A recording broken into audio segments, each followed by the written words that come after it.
নমস্কার, বিএসসি টুকিটাকির আরেকটি ব্লগে আপনাদের সবাইকে স্বাগত। ব্যাঙ্গালোর থেকে আসার সময় রাতে এয়ারপোর্টে বিশেষ কিছু ভিডিও নিতে পারিনি, কারণ ফ্লাইটে ভীষণ লেটে উঠেছিলাম। এইখানে এসে বাড়িতে এসে রথযাত্রার আগে আমি একটা নতুন কাজ পেয়েছি। সেটা হচ্ছে আমাদের বাড়ির নতুন রথ। এই দেখুন, এটা কি বলুন তো? এটা হচ্ছে আমাদের বাড়িতে তৈরি প্রথম নতুন এত বড় একটা রথ। এখন আমার কাজ পড়েছে এই রথটাকে রং করা। বাবা কাঠের মিস্ত্রি দিয়ে এই রথটাকে তৈরি করিয়েছে। 3 তলা একটা বিশাল রথ। প্রথমবার আমাদের বাড়িতে এরকম রথ তৈরি হলো। ছোটবেলায় 1 তলা 2 তলা রথ দোকানে থেকে যেমন কিনতাম, সবাই কেনে সেরকমই কিনতাম, বাবা মা যেরকম কিনে দিত।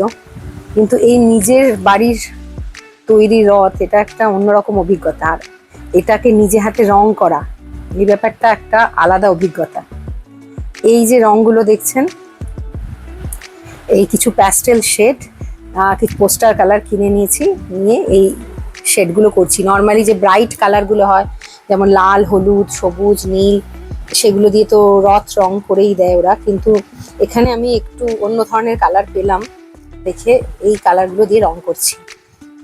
একটু কালারের সঙ্গে একটু গাম মিশিয়ে নিয়েছি যাতে রংটা থাকে। তো এরকম একটা কোট হচ্ছে, এরপরে আর একটা কোট হলে ব্যাপারটা দেখতে আর একটু ব্রাইট হবে। কালারগুলো লাইট হলেও ভীষণ আনকমন কালার। লাইট ব্লু, এই যে সি গ্রিন টাইপের কালারটা, লাইট পিঙ্ক, লাইট ইয়েলো, একটা আলাদা মাত্রা আনছে। বর্ডারিংটা আমি কন্ট্রাস্ট কালার দিয়ে করছি। ওপরের পতাকাটা হলুদ রঙই রাখবো, কিন্তু এই যে এই ওপরের তলাটা, সব থেকে ওপরের তলাটা এই কালার সি গ্রিন রাখছি। প্রায় হয়ে এসেছে ওপরের তলাটা। আর দুটো কালারের মাঝখানে এই বর্ডার লাইনটা কন্ট্রাস্ট কালার দিচ্ছি। এই যে দেখুন, অনেকটা হয়ে গেছে। আর সাজানোর জন্য আমি ওই মার্বেল পেপারগুলো ইউজ করব।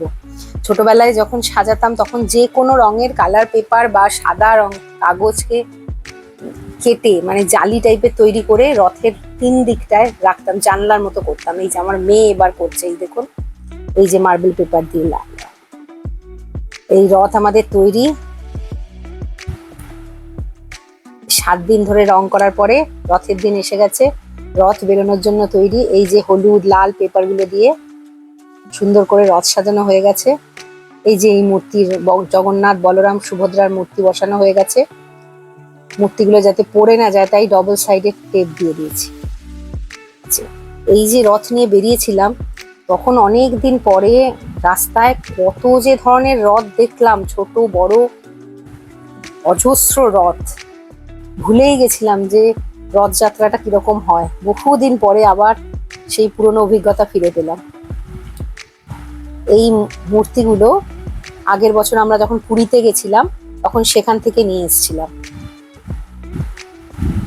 এই কাঠের মূর্তিগুলো, কারণ মাটির মূর্তিগুলো রথের মধ্যে বসালে 1বার 2বার চালানোর পরেই উড়ে যায় এবং ভেঙে যায়।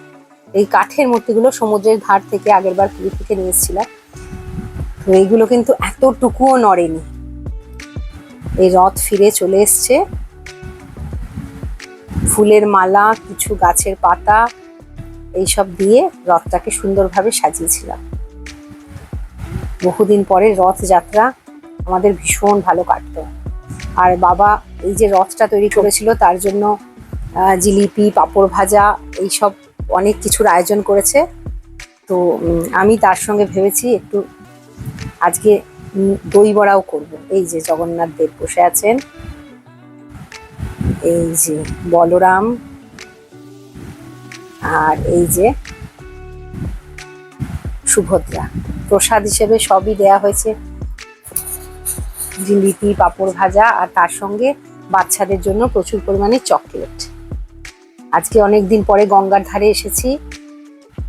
আমাদের এই গঙ্গার ধারে অপোজিট থেকেই সারদা মঠ আর দক্ষিণেশ্বর দেখা যায়, আর বিবেকানন্দ ব্রিজেরও একটা দারুণ ভিউ আসে।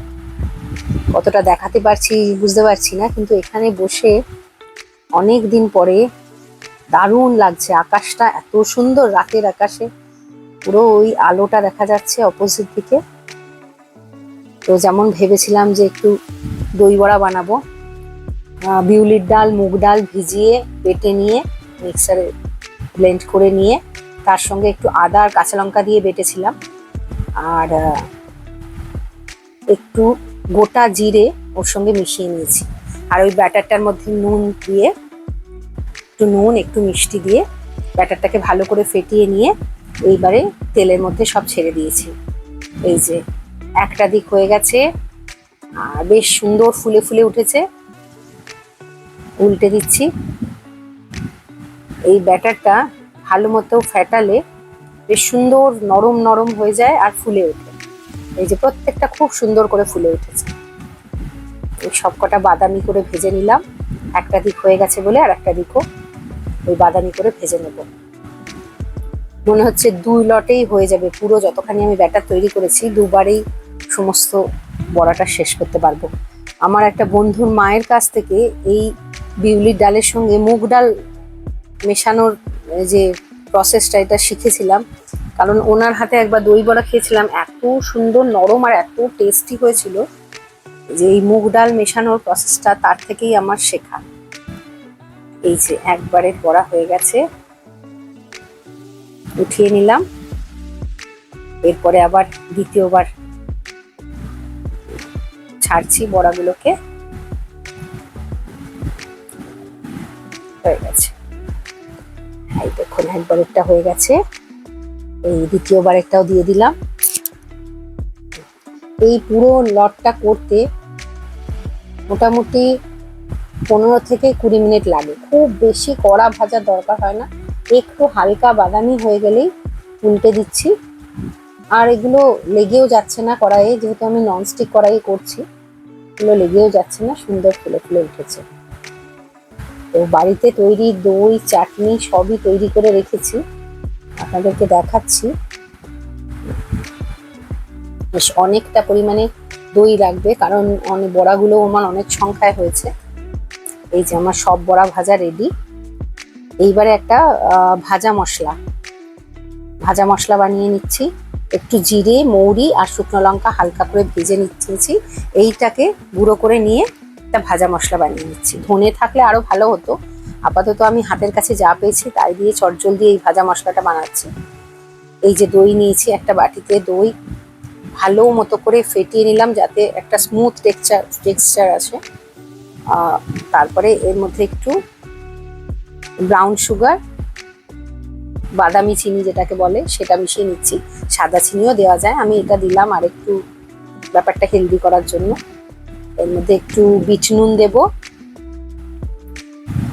আর দুটো এক্সট্রা জিনিস দেব, যে দুটোতে একটু অন্য টাইপের বেশ দোকানের মতো চাটের টেস্টটা আসবে। চাট মশলার বদলে আমার কাছে আছে আমচুর পাউডার আর শুকনো লঙ্কা গুঁড়ো,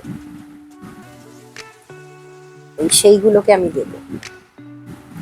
এই যে ভাজা মশলাটা যেটা তৈরি করেছিলাম সেইটা, আর সঙ্গে একটা তেঁতুলের চাটনি বানিয়ে নিয়েছি, তেঁতুলের কাঠ দিয়ে আর গুড় দিয়ে এই চাটনিটা বানিয়ে নিয়েছি। ঝুরি ভাজা নিমকি এগুলো রেখেছি সাজানোর জন্য।